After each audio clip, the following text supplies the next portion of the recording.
Alright, hi guys. This is the assignment briefing for managing information systems in organizations for UC2F 1611.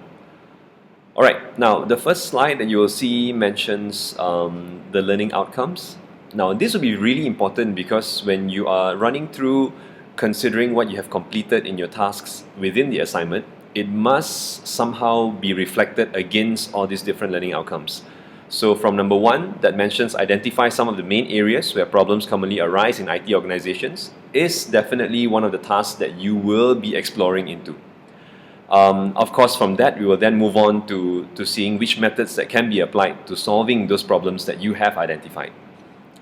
The second learning outcome says be aware of some techniques for minimizing the risk to the development of IT systems, because in terms of your solution that you are actually proposing, you must also be aware whether the solution is actually feasible. So when we use the word feasible here, feasible can be in many senses. It can be in terms of technical feasibility, it can be operational, it can be economical as well. So it is something that you must consider overall. The third learning outcome mentions examine a project and evaluates its individual potential problem areas and level of risk. Now this is where within the particular organization that you have identified, you must actually scope down into a very particular area, and that will mean into a specific system, which we will be discussing in class as well. And the fourth learning outcome, it says apply techniques for solving problems that arise in IT. Now, after identifying the risk in the second learning outcome earlier, having solutions and having to be able to identify what kind of probably solutions when it comes to identifying those risks and preparing for it is basically what you will need to do in order to fulfill the fourth learning outcome, right? Next is something that is just to break down and to show you that your assignment is making up 50% of your whole student assessment, and there will be a 40 out of the 50%, there will be a 40% assigned to group and the other 60% assigned to individual. So that's very clear in terms of your contribution towards the group and the individual part as well. This is mainly so that you can gauge your efforts, because a lot of times in many different classes and intakes, students spend a lot of time trying to focus too much on the group aspect and actually misses out on what they're supposed to do in their individual part. And that definitely is going to cause some major problems, because then your effort is going towards a lower amount of a percentage and you ended up not doing your individual part properly. Even though basically there are 3 questions of the assignment which we will review after this. There are 3 questions of the assignment that actually relates to the group part. However, there is only around 2 questions that relate to the individual part. Now the reason for this is that the group part is really broken down and being specified on what your contribution is. But in the individual part, the questions are much more on a higher level, and that tests you whether you understand, and you will know what kind of areas and aspects to evaluate when you are discussing the type of information system there. Point number 2 mentions the final examination. Of course, this was highlighted to you before. The exam will be 2 hours and there will be 2 sections. Section A, you have to answer all of the questions, and section B, of course, you will only have to answer 2 out of the 3 questions being posed there. So that will make up another 50%, and overall, of course, 100% of your whole assessment. So the third slide is, of course, something that all of you are very interested in, to know when is your submission date. I've also mentioned the handout date here, which is officially on the 17th of May, and the submission date is on the 18th of August, which is week 14. Alright? The requirement is something for you to review. Of course, you'll also find this on your assignment question, which is already uploaded onto Google Drive. The project document, both hard copy and soft copy, will be needed. A maximum of 3,000 words. So these 3,000 words will incorporate, will basically be part of both the individual and group part that you see earlier. Alright? The next 3 areas are just all related to Harvard referencing. Alright, so there is the line spacing of 1.5, the font type of Times New Roman, and font size of 12. In bracket it says except titles and headings, because then when it comes to you identifying, when you are basically mentioning titles and headings and so on, it's totally up to you on what size you like to put that slightly bit bigger than your normal content. Presentation will be on week 15 onwards, which is the 25th of August 2017. And the presentation alone will be making up 10% of your evaluation overall. All right, you are basically given 10 minutes. Just to be clear here, that the 10 minutes is actually covering both you and your partner. All right, so it's about 5 minutes each, and presentation slides must be presented and must be submitted as well as part of your work during your submission of the assignment. Right. Next is actually covering the breakdown of marks to then show you where the 40% of the group comes from and where the individual 60% of the assessment comes from. So the 40% starts off with documentation at 10%. So documentation is quite clear, it's quite straightforward. It's just talking about formatting, it's just talking about you ensuring that your report actually looks like it has been academically formatted with the requirements given earlier out of your hard copy. And of course, that will make up 10%. And then your research and references. So do remember that in the group part, because of the evaluation that you'll be doing and a lot of online research that you'll be carrying out, research and references alone will be consisting of 15% here. Now, do understand that the research and references is fully looking into both aspects of your reference list plus your citation. They are both just as important. If you have a reference list and then you do not have a citation, that will of course be an issue. All right, and vice versa.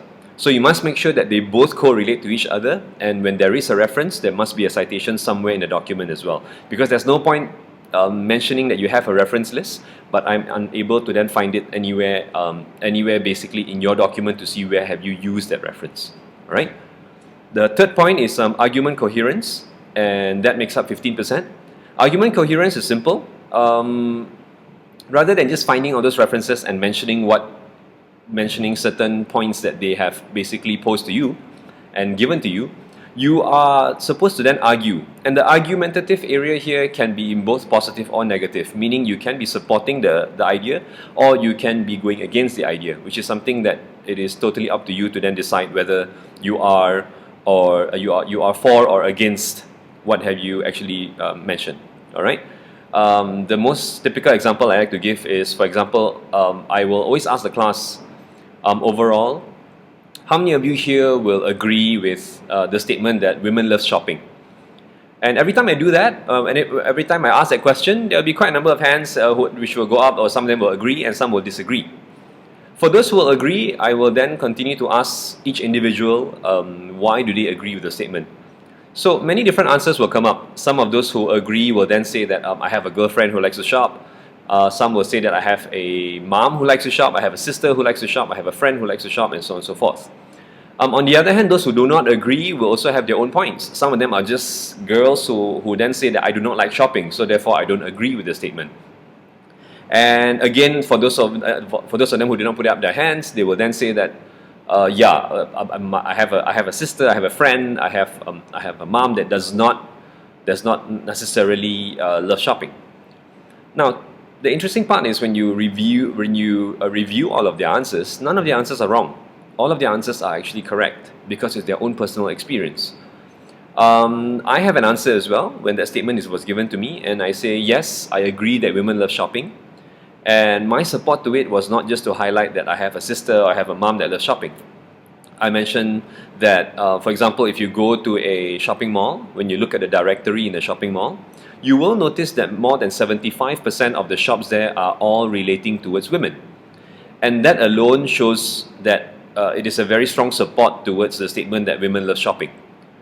So, my answer is also correct, so is everyone else. But then you can easily see that with every other answers that you hear around from the crowd, and in comparison to my answer, their answers can be debated, their answers can be rejected in a way.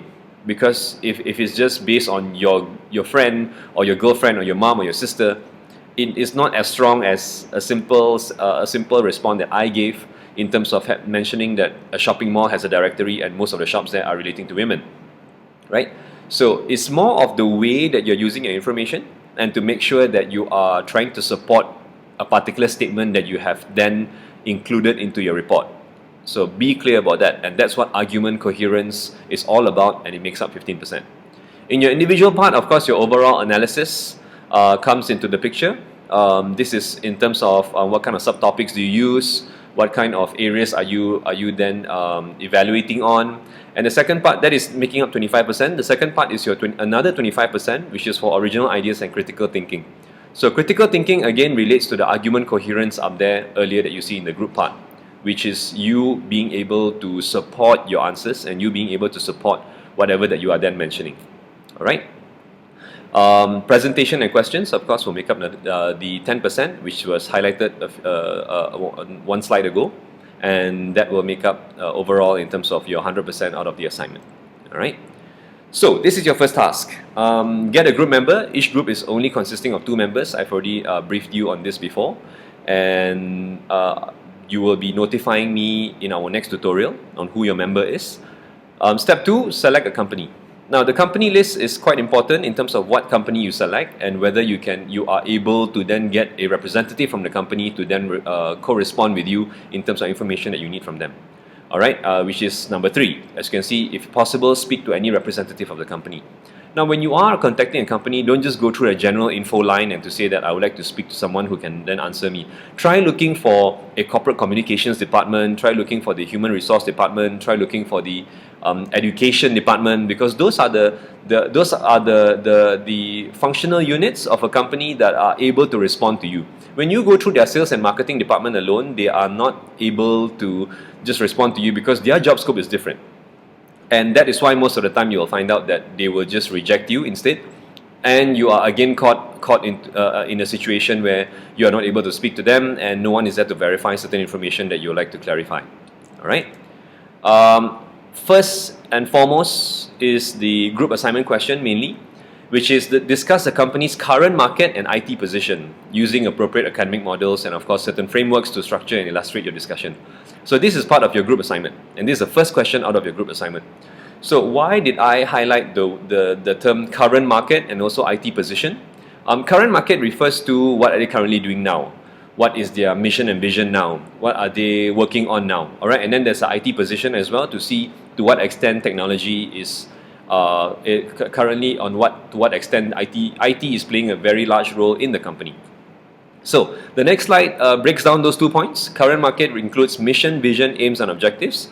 This is just wordplay because some companies uses the word differently. You do not need to break it down and to show what are their mission, vision, aims, objectives respectively, because some are combined. Some can be their vision is basically their mission, or some says this is the company's aim and objective. So do not worry too much about that. Alright, what are their business activities? What is their core business model? Who are their customers? Because their target market is quite important for you to then identify a system suitable for that later.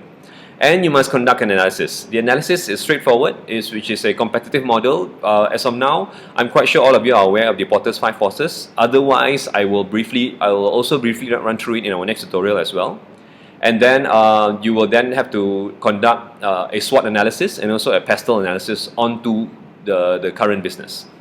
The IT position aspect of it is looking into 2 parts. You must identify one particular type of information system. And then, of course, as a breakdown to that, your 2 subtopics are the function of the information system, which means how does it work. That is the main question. Now, make sure that you are moving towards that. You are trying to answer how does it work. All right? And then the second part is the benefits of the information system. What does it do for the company? All right?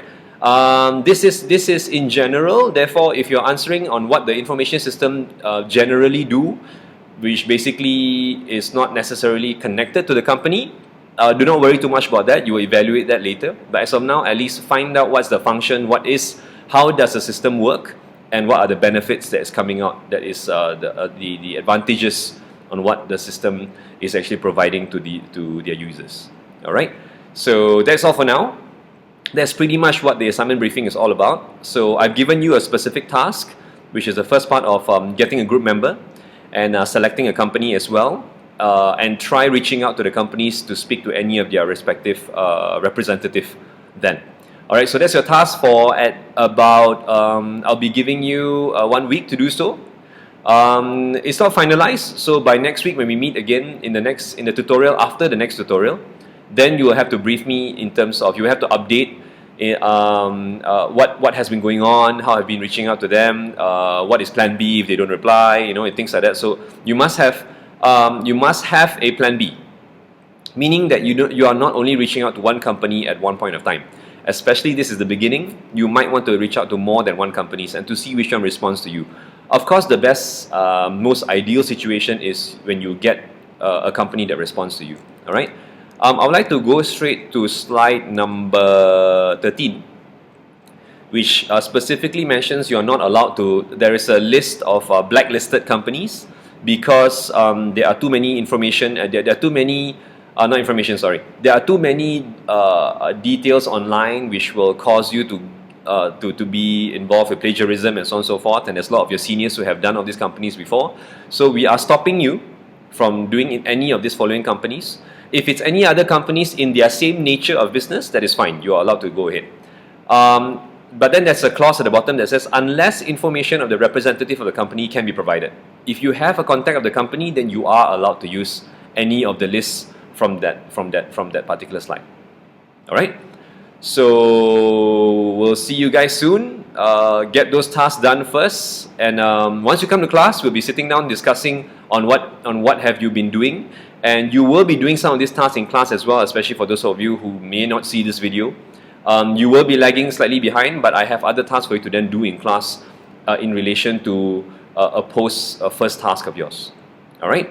So till we meet again, I will be providing more updates online as well, and that will be all from me.